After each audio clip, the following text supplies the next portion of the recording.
So today on Project Shop, we got a little nugget of copper to strip. Some big pieces in there. Well, maybe one big piece. Some medium stuff. A lot of spaghetti.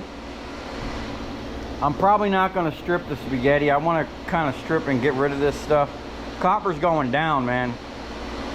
The beginning of last week, copper was $4 a pound.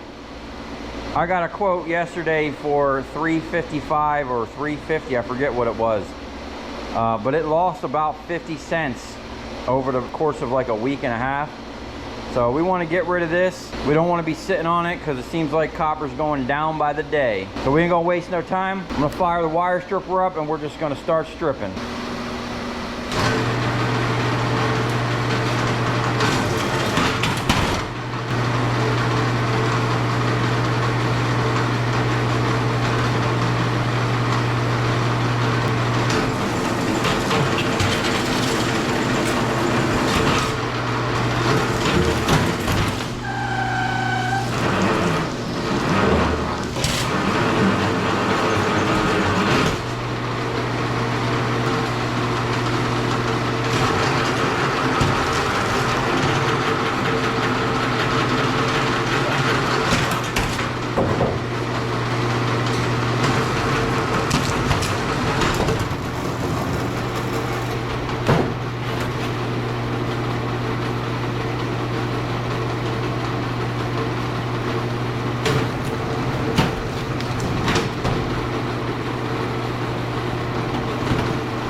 Yeah, that was a brand new spool.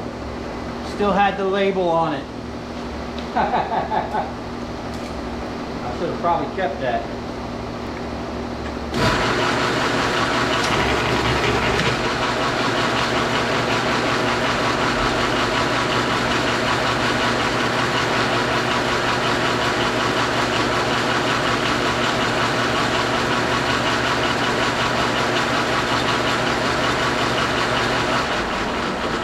This is the size wire that it's supposed to go through this roller. It's the last double bladed setup, but I find that the rear end doesn't even cut it because it actually gets diverted off around the blade because it's a crappy design. So what I'm going to do is I'm going to jack this up. I'm going to loosen this. I'm going to jack the roller and see if I can't cut it on the first one and squeeze it a little bit on the back side so that it strips it in one pass, because it's cutting one side but it's not even touching the back side. I've been down this road with this size wire. This is like my nemesis with this machine. It's this particular size. So when you're going to run a big diameter wire through the roller here, you got to let this thing open up. But you don't want the side with the gear opening up. It's kind of a catch-22. And we're going to jack this up. We're going to be sticking it through this hole. What we really want to happen is we'll actually keep this side tight and we'll loosen this side. Since it's more towards this side, it takes a lot more pressure because of like the leverage to push this spring up. So we'll leave this spring a little loose and tighten this one down, and hopefully when it goes through, it'll push it up straight. We don't want one side just coming up, which is something I'm going to be working on.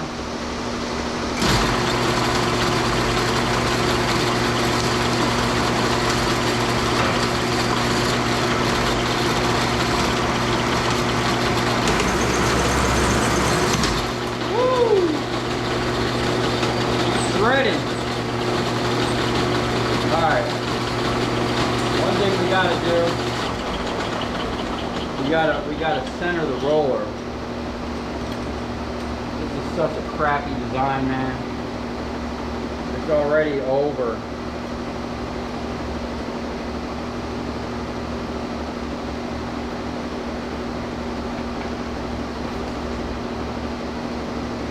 Oh. I found my nut, the custom nut I made.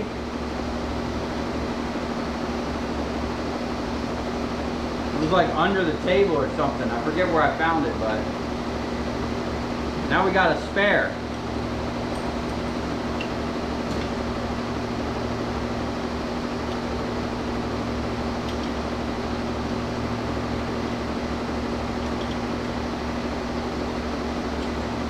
This is a pain in the butt.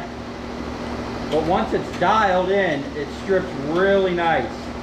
The whole thing is, you got to get these blades on the top of the wire. When you start getting it to one side or the other, it really sucks. It doesn't want to strip it well.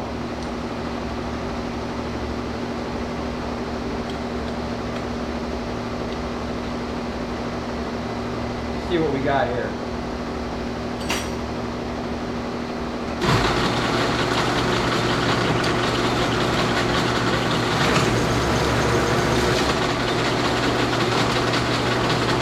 Okay, still a little tight.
course, the other GoPro got hot and shut off.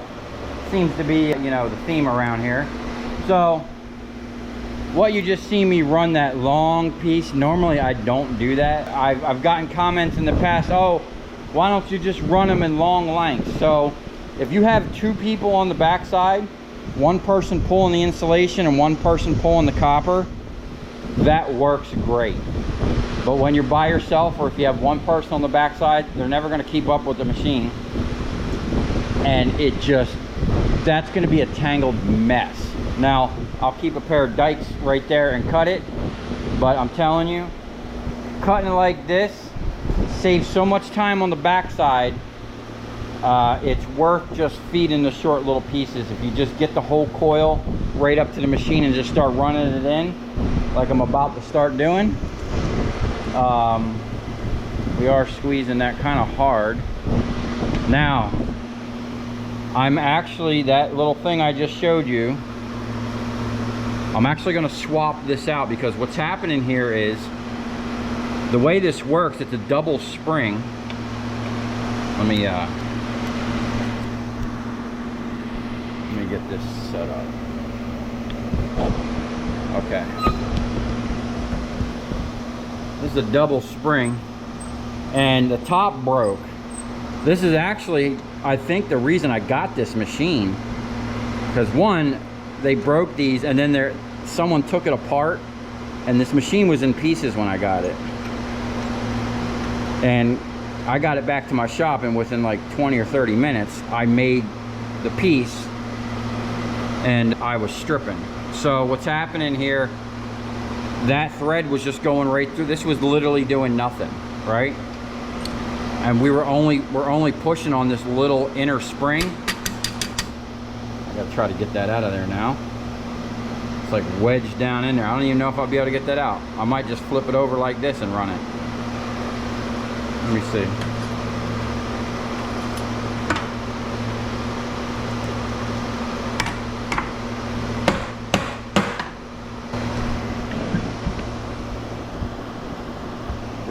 We're doing mid-stripping surgery here.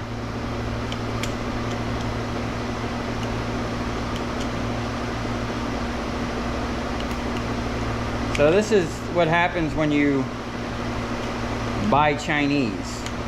Now don't get me wrong, this is a badass machine, but I mean, I'm plagued with issues like this.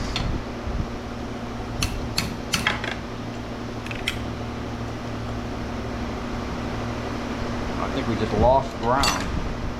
Find a pair of pliers.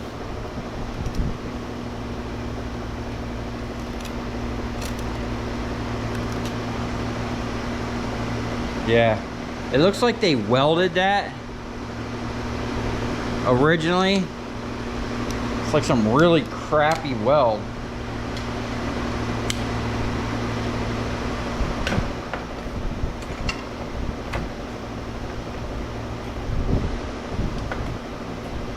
Yeah, so basically, it's almost like a valve. Look how crappy that looks. That's that high-end quality control.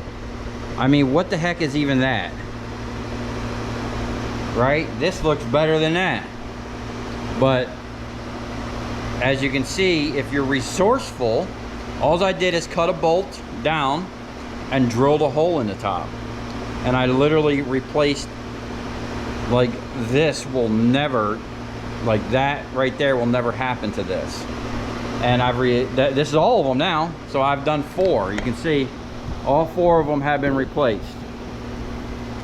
Cheap garbage. And basically what that does, it pushes the top and then pushes on that inner spring at the same time. So now we should be able to get back to some proper stripping. We got our proper tension. Let's see what we got here.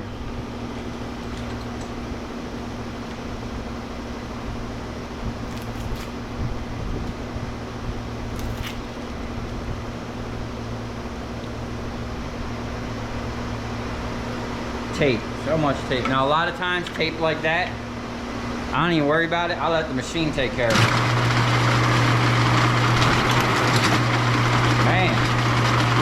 how we're doing.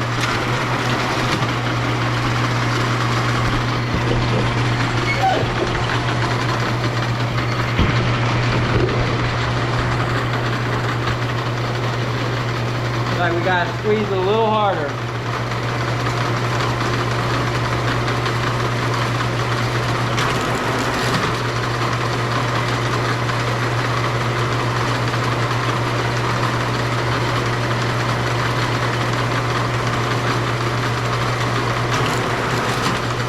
Well, that one switch too many. All right, I'm good with that.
Okay, there you have it. That is a nice little chunk of wire. Probably took me about an hour to strip that. Stripping part is easy, man. Now, getting it, we're gonna just throw it in this bin and we're gonna take it to Miami. And I still got a little bit of wire to strip, but I got some other wire around here that I want to strip as well. So we'll save that for another day. I'm gonna set up a time lapse. We're gonna get this stuff in the bin and we're gonna get on the road.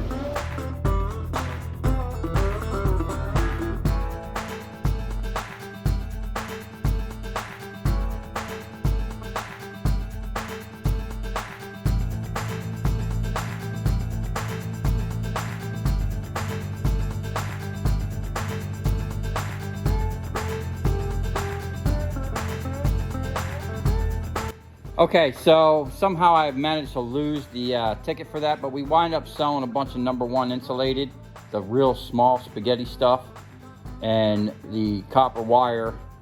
This is what's left over from that. I'd say that's probably maybe 40 pounds. This is some decent stuff right here. So we do have a little bit left over.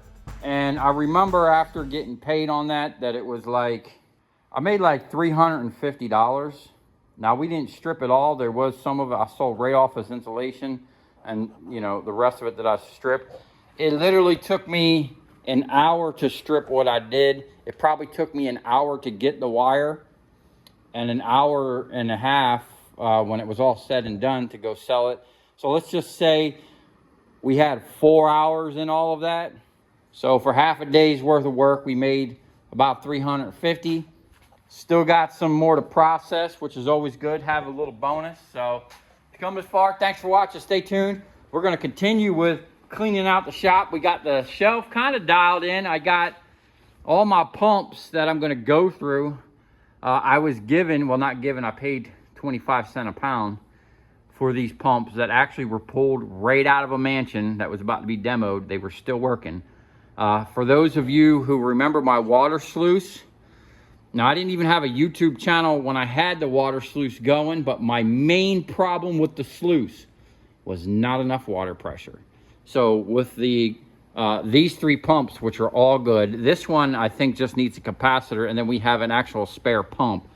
We're gonna have, I think just one of these will be way better than the two pumps and the hose that I was running before. And then we have these actually came from a fountain. I've had these in the shop for a while now. I'm gonna take them apart, clean them up, see if they work. I think I fired them up and they did work. They took them out just because they wanted to replace them. But the rest of the shelf looking pretty good. I want to put my hose reels down there temporarily. We're gonna have Oliver come help us wire it in correctly, or as correct as I can. You know, he can convince me to do it. But this shelf here, I'm dedicating to the stator wrecker stuff for now. This shelf is all going to be for the melting stuff, because this is something I'm working on actively, and it's, you know, I want to not just have this stuff all over. And this is where we're going to keep our ingots for now, so we can see our progress. And what we're going to do, these two ingots, these are out of order. These two ingots are Copperman and J. Walter. Those are their ingots. Later on this week, I got a lot of stuff to do this week. I'm not going to be able to make the lid until probably Wednesday or Thursday. Probably next Saturday, you'll see a pour with the modified ingot maker. I just got a lot going on. And then I will be sending these as is, you know, because I poured them on that thing and they won them, but they're going to get another one. I'm actually going to send them another one. I got a pile of cable I kept from that video. Well, we're going to make the proper one. I still need to make the adapter for the milling machine. Still got a lot of work to do. Just a lot going on right now, and I'm a one-man show at the moment for the most part. But your t-shirts are already on the way. Everybody's t-shirts on the way except for the international people. I was able to actually print an international label, but I'm having problems, and I think the problem might be the order, I think, might have to come from the country, because I had someone order something from Canada, and I had tried to print the label on my end from here, me putting the information in, and it wouldn't let me print it. But a guy ordered stuff from Canada, and I was actually able to print the label. So everybody, Made in Holland, Super Rashid, and Laurent, those I think I'm just going to, for now, actually just go to the post office and ship your stuff. And then I'm going to figure it out if that's the actual issue. If I'm trying to create international labels from within the United States, and then there's like, I know I was talking to the post office. They said there's some type of like duty tax or some weird stuff with customs when you're shipping stuff out of the country. And I think maybe that might be included when you order from your end. That is not being included from my end, because what I was doing is creating myself a promo code. I was clicking on this item always ships for free. And then as I was filling it out, hitting the promo code, so everything was free. And then I was just covering the shit, like I have to buy the labels. So basically I was trying to make it look like on my website everything was free, and then I pay the label for the label, but it just wouldn't let me do it. But when the dude from Canada did it, he paid for it on his end, and then it let me print that label no problem. I'm working that out, but for anybody international that wants to buy a t-shirt or sticker, the shipping's going to be crazy, but if you pay through the website, I can get the labels printed. Everybody in the United States, it's no issue. I have that dialed in. I could print it out even if like the people that won or donated, all your shirts are on the way. All your stickers and your shirts are on the way. Those labels were easy. I really do apologize that it took so long.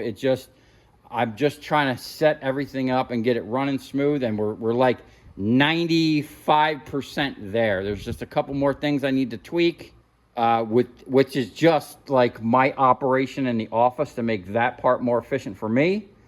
I do have a shirt folder coming, but other than that, everything is running smooth on that end. So if you want to support the channel, man, go check out the website. Get yourself a Project Shop shirt. They're really nice, high quality, 100% made in America, printed right here locally in West Palm Beach. The stickers were made right here in America. And literally any money I get from that, I'm putting back into more products. This first batch of products, pretty much, it's just going to pay for the upstart cost of everything. But my goal is to be able to ship products out of here on a regular basis. So that's something, it's a learning curve, but we're getting it dialed in to where it's going to be more efficient. And then pretty much as soon as I get your orders, within a day or two, I can have them in the mail. I can have your labels printed right away. And if if I get to the post office in time, I'll have your stuff out same day, which I did with that Canada order. I got the order first thing in the morning. I printed the label, packaged it. The post office was open on a Saturday, and I shipped it off same day. Now, because it's going through customs, it might take a little bit longer, but we're definitely getting there. So go check out the website, support the channel. I promise you, here pretty soon, we are going to have the highest quality looking ingots. And they're not just going to be like an ingot. They're actually going to be almost like a piece of art and something that's going to look really nice. And there's something I'm going to be doing to them that's going to be a next. Maybe I'll ship these out before I ship your next ones out, because I'm waiting on something that's going to be that's going to make these next level.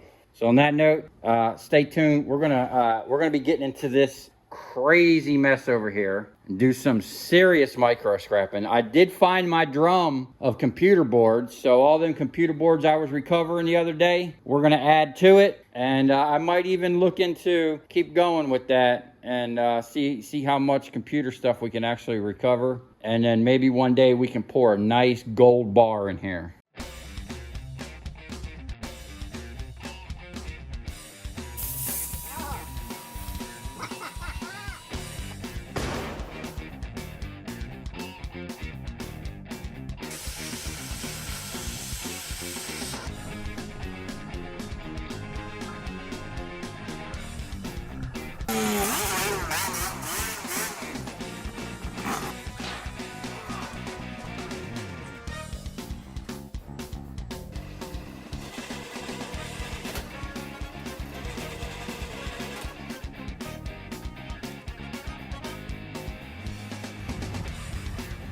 I'll tell you where we're going, right to the scrap yard.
You know, this one didn't look much bigger than that one. That was pretty easy.